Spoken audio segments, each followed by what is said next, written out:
अपने मामूली कपड़ों से उस सूट को ढककर शहर भर में अपनी शक्तियों की प्रैक्टिस करना शुरू कर दिया। उसी शाम के को कोजिमा का फोन आया और उसने के को कॉफी के लिए बुलाया, जहां वो उसके लिए एक स्केच बनाकर लाई थी, जिसे देखकर के ने उसे बताया कि जब वो छोटा था तो वो केटो को बदमाश बच्चों से बचाता था। उधर किशिमोटो केटो की जैकेट वापस करने के लिए उससे मिली, जहां केटो ने उसे बताया कि असल में वो जेल अपने बाप के कत्ल के इल्जाम में गया था, जो दारू के नशे में उसके छोटे भाई को बहुत ज्यादा मारता था। कुछ देर बाद केटो ने न्यूज में देखा कि पुलिस गैराज में हुई तबाही की जांच कर रही थी, और उसी शाम खाना खाते वक्त आयुमू ने उसे बताया कि कुछ दिनों से उसे सपने आ रहे हैं कि उसका भाई कहीं गायब हो जाता है। इस पर केटो ने उसे भरोसा दिलाया कि मैं कहीं नहीं जाने वाला। उस रात उन्हें एक बार फिर उसी सफेद कमरे में बुलाया गया, जहां इस बार कुछ नए लोग भी थे, और उनका आज का मिशन था इल टेम्पर्ड नाम के एक एलियन को मारना। मिशन मिलते ही केटो ने सभी लोगों को सूट्स पहनने को कहा,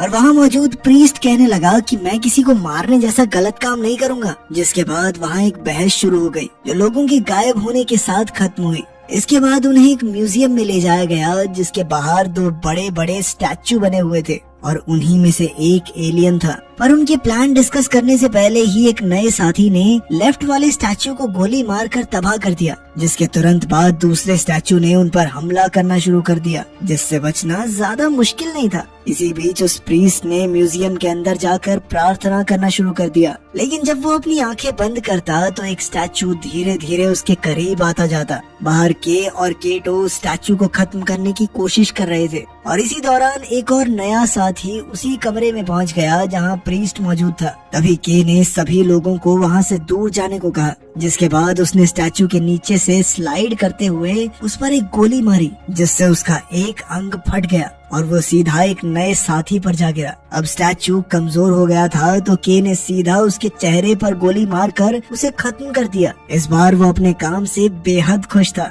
लेकिन केटो को ये खुश होने का मौका नहीं लग रहा था, क्योंकि इस सब में उनका एक साथी मर गया था। लेकिन के मुताबिक इसमें केटो की गलती थी, क्योंकि उसने के कहने के बावजूद सभी लोगों को वहाँ से दूर नहीं किया। उधर सफेद कमरे में गैंट्स का टाइमर रीसेट हो गया था। ठीक उसी समय उनकी एक जख्मी साथी म्यूजियम से बाहर निकली, जिसे देखते ही वो समझ गए कि अंदर एक और एलियन मौजूद है। जैसे ही वो तीनों अंदर पहुंचे तो उन्हें प्रीस्ट की लाश दिखाई दी। ठीक उसी समय बहुत सारे हाथ वाले स्टैचूज ने के पर हमला कर दिया, जिससे बचने के चक्कर में उसका हथियार छूट गया। मौका देखते ही स्टैचू ने उस पर कई सारे वार करना शुरू कर दिया, लेकिन तभी केटो ने बीच में आकर उसे दूर घसीट लिया, जिसके बाद वो के को किशिमोटो के पास छोड़ गया, क्योंकि उसका कहना था कि अब उसकी बारी थी अपने दोस्त के लिए लड़ने की। ठीक वैसे ही